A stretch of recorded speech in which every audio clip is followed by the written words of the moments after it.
दा बेबादिनो जोंनि इउथ्सफोरनो राङारि अनसुंथाइ होनाय, जोंनि आइजोफोरनो सेल्फ हेल्प ग्रुप राङारि अनसुंथाइ होनाय, दिनै गरिब दुखिया मानसिफोरनो राङारि अनसुंथाइ होनाय, दिनै हेन्डिकेपफोरनो होनाय, बैसोगोरा मानसिफोरनो होनाय बे खामानिफोरखौ जोङो मावफुंजोबनानै फैबाय थानाय फेब्रुवारि दाननि 10 फेब्रुवारिनि गेजेराव बा 10 फेब्रुवारियाव होनो थाखाय हाग्रामा महिलारि सारा दिनै खामानिखौ गोख्रै मावनो थाखाय बिथोन होदों। दा बेबादियैनो जोंबो खामानिखौ मावगासिनो दङ। थांनाय बिटिसि इलेक्सननि केम्पेइननि समावहाय बिपिएफ दोलोनि माखासे गेरेन्टिफोर, बे गेरेन्टिफोरखौहाय सरकार दाखांनायनि उनाव बिपिएफआ फारियै मावलांनायनि हाबाफारिखौ लागासिनो दं। दा लाइमोनफोरनि थाखाय जे होनो गोनां 100 कौटिनि बे हाबाफारिखौबो मावफुंनो थाखाय थागथियारि जानानै दं। बेखौहाय जोङो मिथिनो मोनगोन बिपिएफनि दैदेनगिरि प्रहलाद ब्रह्मनिफ्राय मिथिनो मोनगोन। नोंथांमोनहा बे भिडिअखौ नायलांबाय था।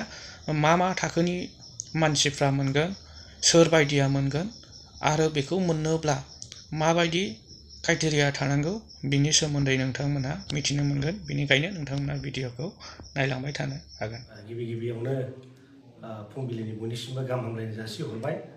दिनै बिटिसि सेक्रेटारियेटआव आंजों लोगोसे जोंनि बिपिएफनि सासे सेक्रेटारि राजेश भरेल आरो जोंनि सासे इउथनि मावथि बिथांमोना दंफायो आंजों।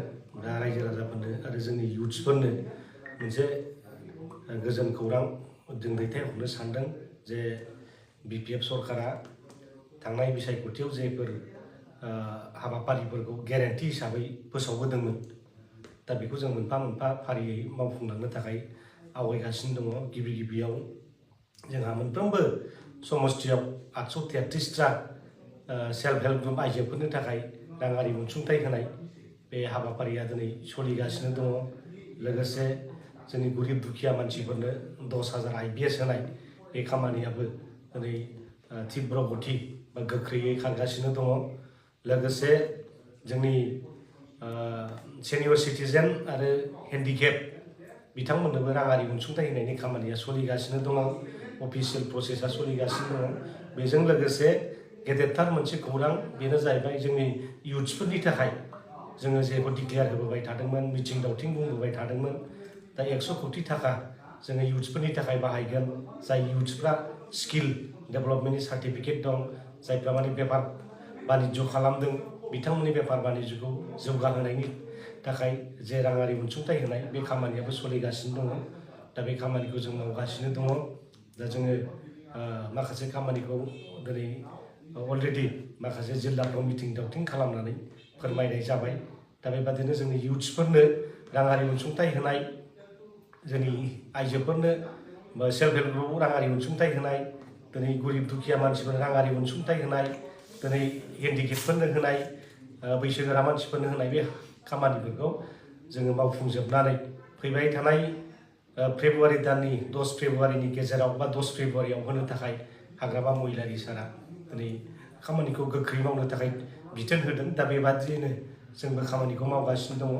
दा ओंखायनो बे जोंनि गेरेन्टि हिसाबै बे खामानिया दिनै जाफुंसारनायनि लामायाव। ओंखायनो साफ्रोमबो रायजो राजाफोरनिसिम आं दिनै बेखौनो खौरां दैथायहरदों, जाहाथे नोंथांमोना सिन्था खालामनो नाङा। हाग्रामा सारा जेखौ खोथा होयो बेखौ मावफुङो। दिनै बे मोनसे फोरमान जानो थांगासिनो दङ।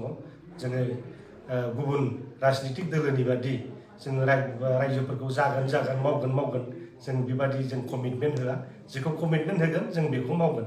दा बेनो मोनसे जोंनि मोनसे मडेल बिटिसि आरो मडेल हाग्रामा महिलारिनि दिनै बे जानो थांगासिनो दङ।